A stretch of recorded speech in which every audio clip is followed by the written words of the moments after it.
es tanto abstracta como experimental. Buenos días a todos, mi nombre es Erika y hoy os voy a presentar mi monografía. El título es El patetismo en la patética de Beethoven como transición del clasicismo al romanticismo musical. Bien, sé que este título nos aporta mucha información, entonces vamos a ir desglosándolo poco a poco. El objetivo de mi monografía es explicar si el patetismo y por tanto la forma de componer de Beethoven hacen que la sonata patética de Beethoven, opus 13 número 8, hacen que sea una sonata transitiva entre el clasicismo y el romanticismo musical. Vale, el objetivo de la monografía surgió a partir de que para mí la música no tiene el reconocimiento que se merece en la sociedad actual, entonces yo quise prestarle un poco más de atención y atendiendo a que soy pianista en el conservatorio, pues dije, me parece una buena oportunidad. Para esta monografía primero tenemos que definir qué es el clasicismo. El clasicismo es un periodo musical que va entre 1770, 1750 a veces hasta 1810 aproximadamente, y lo podemos caracterizar como estructura, sencillez, mientras que el romanticismo va desde 1820 aproximadamente hasta 1880 y digamos que es expresión, en definitiva es expresión. Claro, no podemos definir un periodo exacto porque no es un cambio radical, sino que se van añadiendo características de un periodo a otro de poco a poco. Y os he traído unos ejemplos musicales que, bueno, de qué es el clasicismo. No sé si se oye.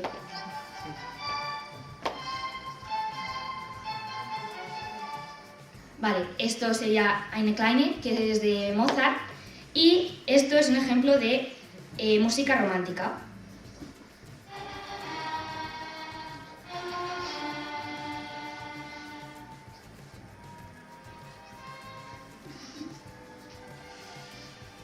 Vale, esto es la Quinta Sinfonía de Beethoven. Hay que hablar del autor. Beethoven nació en Bonn, Alemania, en 1770 y murió en Viena en 1827. Fue un admirador del espíritu revolucionario gracias a las revoluciones que hubo en ese momento histórico. Véase la Revolución Francesa, la independencia de los Estados Unidos. Admiraba ese carácter revolucionario porque él en su vida no tuvo mucha libertad, ahora lo voy a explicar. Además fue una persona con muchísimas decepciones amorosas, es decir, todas las proposiciones matrimoniales que propuso le fueron declinadas. Y además esto se sumó que a los 27 años de edad empezó a notar sordera. ¿Qué pasa? Que entre nosotros Beethoven tenía sordera selectiva, escuchaba lo que quería. Además le encasquetaron, hablando así un poco a lo coloquial, le encasquetaron cuidar a su sobrino. Le dijeron, mira, este es tu sobrino Karl, tienes que hacerte cargo de él. Pero no se sabe si Karl en realidad fue su sobrino. Hay estudios que dicen que Karl en verdad fue un hijo que tuvo en una aventura romántica con alguien y pues de ahí a cuidarle. Eso a Beethoven le molestaba muchísimo.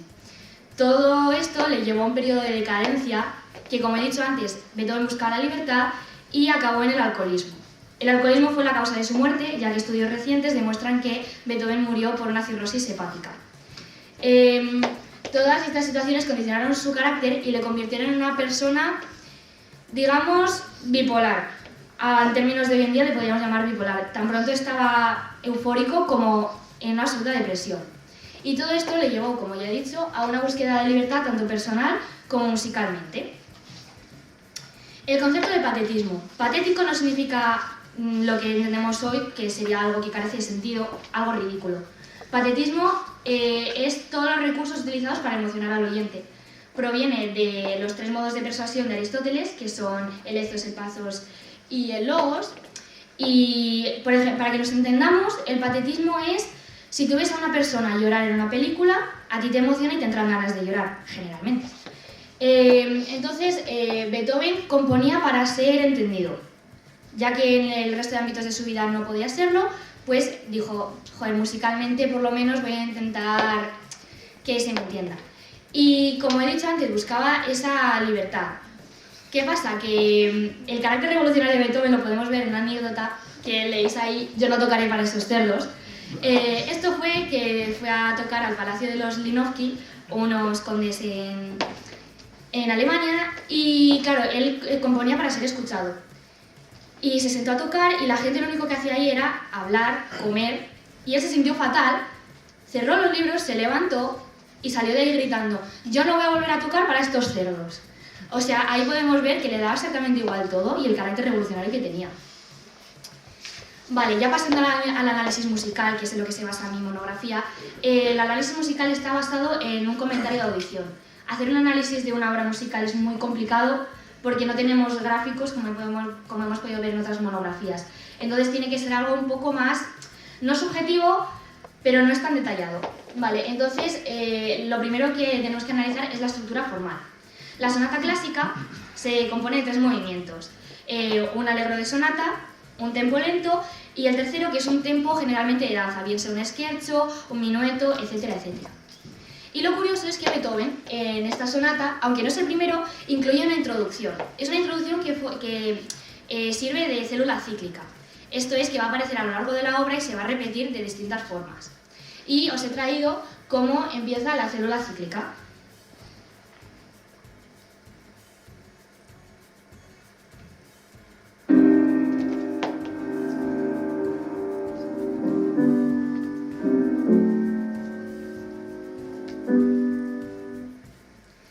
Vale, tengo que decir que todas las grabaciones soy yo tocando el piano o son amigos míos del conservatorio ayudándome para grabar estas cosas.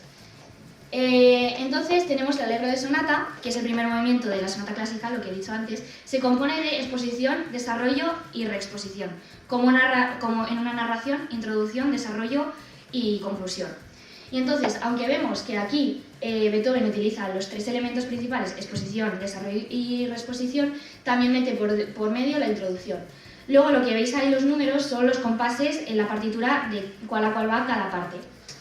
Y aunque es una estructura formal de sonata clásica, es incorrecto, y repito, es incorrecto decir que se trata de una sonata clásica por el tipo de acordes y la escritura que utiliza Beethoven. En cuanto a la melodía, melódicamente podemos encontrar 2 secciones contrastantes. La parte A de la exposición y reexposición, que es más movida, y la parte B también de la exposición y la reexposición, que es mucho más melódica, más tranquila, más adornada. Después, el desarrollo coge el inicio del tema A y lo transforma. Bueno, estos son ya tecnicidades. Y en la introducción podemos ver una contraposición de sentimientos. Es una lucha entre el dolor y la pasión. Y os he traído cómo sería la parte A.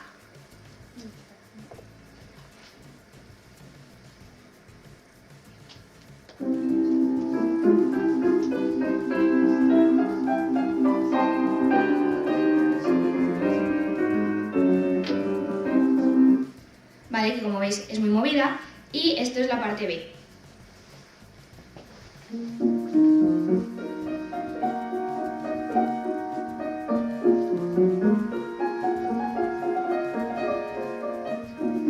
Vale, muchísimo más melódica. También en cuanto a la melodía, utiliza la estructura típica del clasicismo, que son 8 compases para cada frase musical. Y en este ejemplo que os he traído tenéis 4 compases melodía ascendente con valores más largos y 4 compases más cortos y 4 compases descendentes de la melodía con valores más largos.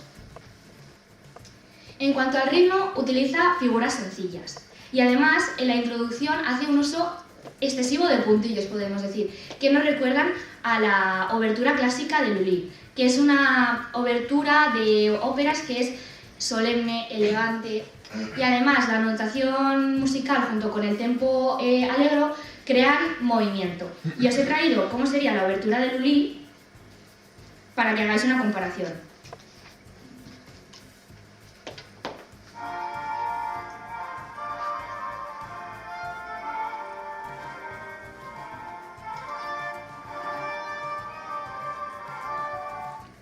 Vale, como veis es súper solemne, súper elegante. En cuanto al ritmo también es importante destacar que se pasa al bajo de Murky. El bajo de Murky son octavas quebradas que crean sensación de movimiento, en contraposición al clásico bajo de Alberti, que era un acorde predispuesto de forma nota grave, media, aguda, media, que también genera movimiento, pero de una forma, digamos, más sencilla. Y con este movimiento, lo que he dicho, movimiento y fluidez, y recuerda a los bajos de los instrumentos de cuerda del barroco. Esto es muy importante porque al volver al romanticismo, como ya habéis estudiado literatura, se vuelve al pasado, tiene una obsesión por lo pasado. Entonces, esto sería, por ejemplo, el bajo de Imurki,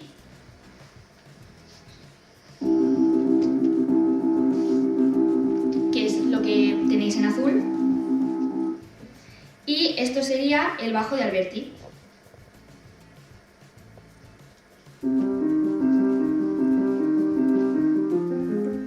Que es como mucho más limpia, más... Vale. En cuanto a la tonalidad, esta puede que sea la parte más extensa de la monografía. Do menor es una tonalidad que Beethoven solo utiliza 3 veces en sus 32 sonatas para piano y una sola vez en sus 9 sinfonías, además de la marcha fúnebre de la tercera sinfonía que dedica a Napoleón y luego se enfada y le quita la dedicatoria. Do menor es una tonalidad masónica. ¿Masónica por qué? Porque tiene 3 bemoles en la armadura. Los 3 bemoles simbolizan la Santísima Trinidad. Entonces, todavía no se sabe si Beethoven era masón o no. Lo que sí que se cree era que era comunista para la época. Eso es algo que estaban todavía estudiando. Además, do menor es una tonalidad muy solemne y tiene un color tonal pesado, es muy fúnebre. Aquí no me voy a entretener mucho, simplemente os lo he escrito para que lo podáis leer con tranquilidad. Modula varias veces, es decir, se va a otras tonalidades que están, digamos que bastante alejadas en el círculo de quintas, que después veréis lo que es. Estas modulaciones las hace mediante acordes comunes, que tampoco me voy a detener a explicar lo que son, dominantes secundarias o en armonización de sonidos mediante séptimas de dominante, que son muy fáciles para irse a una tonalidad lejana de forma que no sea demasiado brusca.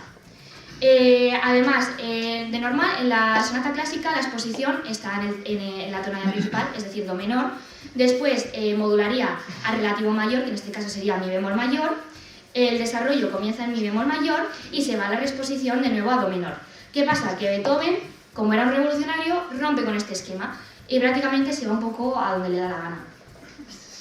Aquí os he traído de forma esquemática las tonalidades principales a las que se va en la obra. Lo que pone en verde pone fa menor, pero es que no se ve muy bien, ahora me da cuenta.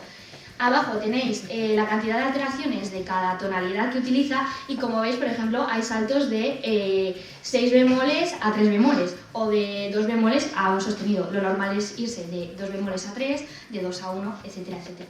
Y esto es el círculo de quintas, que aquí representamos las 24 tonalidades del sistema tonal con sus respectivos tonalidades mayores y menores. Y bueno, se disponen como en forma de reloj para que sea más visual. En cuanto al timbre, bueno, de forma resumida no es lo mismo una trompeta que un piano. O sea, el timbre es cómo suena, por decirlo así.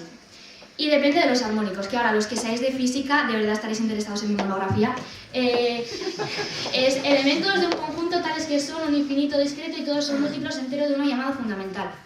Claro, dicho así resulta un poco complicado, pero es básicamente los múltiplos que se oyen cuando tocas una nota. Dejémoslo ahí. El timbre de la obra es el piano. Pero ¿qué pasa? Es una obra que está cargada de sinfonismo. Es decir, de cada voz podemos sacar como una sección de una orquesta sinfónica de la época. Y aquí es súper curioso porque el piano es el instrumento por excelencia del romanticismo. De hecho, el fortepiano se inventa gracias a Beethoven, porque él exigía más cambios en la música, que no fuese tan monótona. Y la sinfonía era la composición estrella del clasicismo. Muchos dirán que es la sonata para piano, pero no, es la sinfonía. Y Beethoven lo que hace en esta sonata es una unión de ambos conceptos. Disculpa, Erika, tienes un minuto para acabar. Vale. En cuanto a la textura, pues podemos ver 3 tipos de textura distinta: homofonía, melodía acompañada y contrapunto. Ahí las tenéis para leer. Y es la forma en la que se organizan las distintas melodías. Aquí tenéis el carácter sinfónico de la introducción y podéis distinguir cada voz como haría una sección distinta de la orquesta. Y en cuanto a la dinámica y la lógica, es súper importante porque es lo que más nos expresa de la música. Y en esto Beethoven era muy puntilloso y lo escribía absolutamente todo.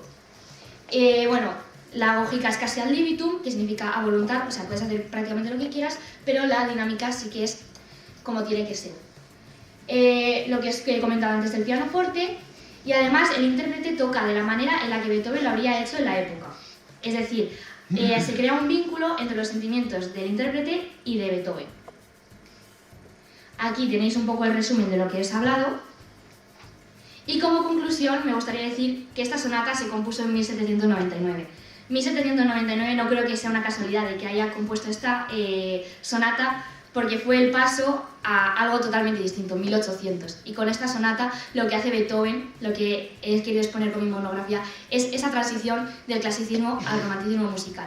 Y el año pues, nos aporta ese cambio de siglo, ese cambio de mentalidad. Estas son todas las referencias y eso sería todo. Muchas gracias.